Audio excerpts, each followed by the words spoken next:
Salam alaikum la famille, salam alaikum les amis, bonjour à tous les supporters du football, de la balle ronde et de l'équipe nationale d'Algérie. Bon les amis, une nouvelle vidéo, un nouveau sujet, il s'agit de Vahid Halilhodžić et son limogeage de l'équipe du Maroc. Donc Vahid Halilhodžić, qui était le sélectionneur de l'équipe nationale marocaine, qui a été limogé ou qui a démissionné ou qui a trouvé un accord à l'amiable, appelez ça comme vous voulez. En tout cas, il n'est plus le sélectionneur du Maroc, sous la demande de leur président de fédération, Fawzi Lekja, et une grosse pression populaire pour des raisons qu'on connaît tous. Mais les amis, avant de commencer cette vidéo, n'hésitez pas à liker, n'hésitez pas à partager, surtout vous abonner si ce n'est pas déjà fait à la chaîne Renard des Surfaces, la chaîne qui parle football, qui vit le football et surtout, qui respire le football. Donc Vahid Halilhodžić n'est plus sélectionneur de l'équipe du Maroc. Je ne vais pas parler du pourquoi, du comment, je ne vais pas m'attarder sur le choix de Fawzi Lekja ou de la fédération marocaine ou du peuple marocain, parce que la plupart sont heureux, sont contents et sont soulagés. C'est une affaire qui regarde les Marocains et je ne vais pas commenter là-dessus. Par contre, moi, cette vidéo, c'est pour vous dire vraiment, je suis vraiment navré pour Vahid Halilhodžić. Car franchement, le voir comme ça me fait mal au cœur. Ça fait quand même la 3e fois qu'on l'empêche d'un mondial après avoir qualifié la sélection nationale laquelle il a entraîné. Donc on se rappelle de la Côte d'Ivoire en 2010, auquel il les a qualifiés pour la Coupe du Monde, auquel il a fait un parcours sans faute aux éliminatoires, sauf que voilà, il a été éliminé par l'équipe d'Algérie en quart de finale de la CAN 2010 en Angola, et il a été limogé suite à ça.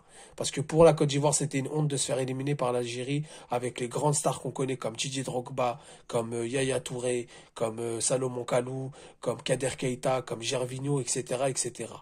Ensuite, donc, il a pris l'équipe du Japon aussi, il les a qualifiés pour le Mondial 2018. Donc, il a fait un bon parcours. Il a fait une série d'invincibilité incroyable. Il avait un bon style de jeu. Moi, je regardais les matchs du Japon, je regardais les éliminatoires du Japon pour la Coupe du Monde. Et franchement, c'était un bon jeu, c'était stable.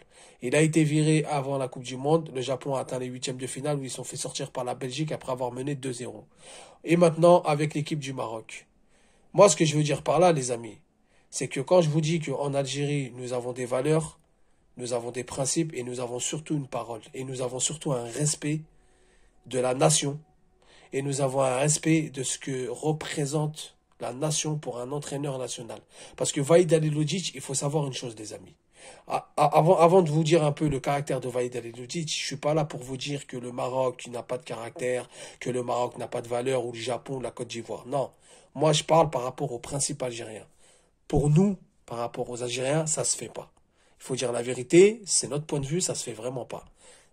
Mais avant qu'on vienne commenter, qu'on vienne polluer, qu'on vienne dire ouais, mêlez-vous de ce que vous voulez, je parle des 3 pays, je parle pas seulement du Maroc. Pour moi, ça se fait pas, j'ai le droit de le penser. Donc Vahid Halilhodžić, c'est quelqu'un, quand il va prendre une équipe nationale, c'est quelqu'un qui va faire respecter l'équipe nationale à ses joueurs. Lui, il n'est pas là pour l'argent, il n'est pas là pour faire n'importe quoi, il n'est pas là pour bronzer au soleil avec des lunettes de soleil et aller dans les palais à Marrakech toutes les 2 minutes. C'est quelqu'un qui a la notion de la patrie, c'est quelqu'un qui veut qu'on respecte la patrie. En fait, quand il va prendre votre sélection nationale, c'est comme s'il entraînait sa sélection nationale. On l'a vu avec l'Algérie. Quand il est arrivé en Algérie, il a fait du très bon boulot, il a fait un travail énorme. Pourquoi? Parce que le caractère algérien, il colle parfaitement avec le caractère de Vahid. Nous, c'est des gars comme Vahid qu'il nous faut. Il nous faut des gars qui rigolent pas dans la discipline. Il faut des gars qui rigolent pas dans la tactique. Il faut quelqu'un qui parle bien à ses joueurs, qui respecte ses joueurs, mais qui est dur à la fois avec ses joueurs.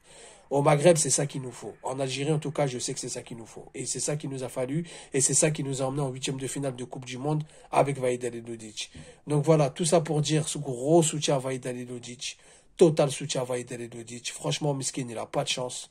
Franchement, le gars, il a une malédiction de Coupe du Monde, mais c'est pas grave. Vahid, c'est un bonhomme. Vahid, c'est un ragel. Tout mon soutien pour Vahid, juste par rapport à ce qu'il a fait avec l'Algérie, surtout qu'il a respecté l'Algérie, il a respecté le Japon, il a respecté la Côte d'Ivoire, il a respecté le Maroc. Maintenant, il n'y a peut-être pas eu les résultats escomptés, je sais pas. Je me mets pas à la place d'un supporter marocain. Comme j'ai dit, c'est une affaire qui leur regarde. Je pense que c'est eux les plus adeptes à parler de ça. Moi, juste un soutien à Vahid Halilhodžić, et pour moi, vraiment, ça se fait pas de virer un entraîneur quelques temps avant la Coupe du Monde, et ça fait la 3e fois. Et le seul pays qu'il a respecté, le seul pays qui lui a donné cette opportunité, c'est l'Algérie. Il faut dire la vérité, il faut pas l'enlever. Malgré qu'il avait des tensions énormes avec le président avec la FAF. Et même Vahid, une fois, je me rappelle, il avait une petite crainte.